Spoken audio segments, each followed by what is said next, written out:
Psychic readings or even mediumship readings are not all love, light, magical unicorns. Sometimes they have trauma in them.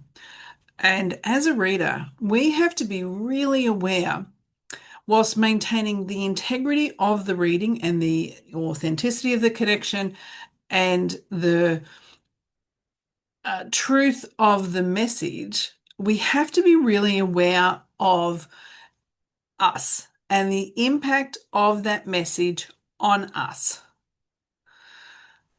There have been times within readings that I have done where I am in the reading, and as I am unpicking the information, I then have an awareness of the situation that I have found myself in and the client and the type of client that I'm working with. Because you can't gauge someone's beliefs and values based on what they look like, no matter where that sits on the scale.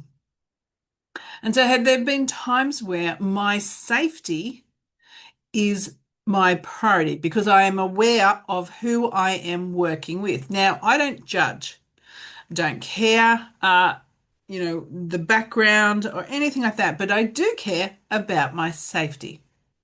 And so, this is the thing. You're the one that knows all the details. And I have been in this space where I know exactly the situation I'm in, the kind of person I'm working with. That spirit is showing me everything. All the, and sometimes the criminal activity, all the details. But this is where we have to discern as the reader, still keeping the connection authentic, we still want to serve, but do we need to say every single detail we see? No. We can communicate what we're getting, still ethically, still serving the client, still being in that neutral space without indicating the degree of information that we know. Because it comes in here doesn't mean it needs to come out of here. And I have done that, and I have that set up with my spirit guide too. Show me on certain situations enough that I can still serve the way I need to, but keep me safe. I do not want always for my client to know the amount of information that I have access to, because in a psychic reading, you can find out anything and everything. It's only down to how much time do you have to do that and your inclination, your desire to do that. But we are able to access all the information, every thought, every action, every intention that someone has had. That's energy. But it doesn't mean it comes out of my mouth.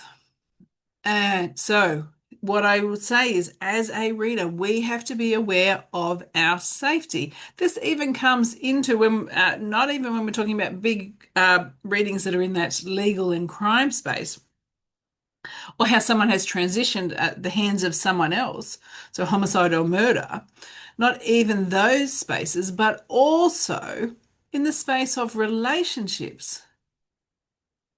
You could disclose some information that is exceptionally private, and there will be consequences for you disclosing it. Think about that.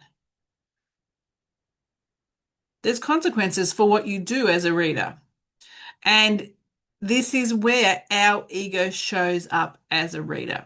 Some readers I've seen, it's all about, I want to be super accurate and I really don't care of the consequences of my accuracy as long as I look like a rock star because I'm accurate. Ego, ego, ego. You can still be accurate and deliver it in a way that has enough, I'm going to call it a little sprinkle of vagueness in there to ensure that you are safe, because you do not want to trigger anyone to get super angry and want to take physical consequences against you because you're so accurate. Because you said something that then is impacting people's lives, and one person is not happy about that. That's what happens. And so, the moral of sharing this without going into all the details of all the things that I have seen that I do not let out of my mouth is because if it enters here, it doesn't necessarily mean it needs to come out of here exactly the same way. Your client does not know what you know. They just don't. If they did, they'd be sitting in your chair. So know that you can decide how much and how you share what you know. But always consider your own safety first, and ego, keep it in check because it's going to get you into trouble. My name is Bronwyn Jayne and I'm the founder of the Psychic Mediumship College.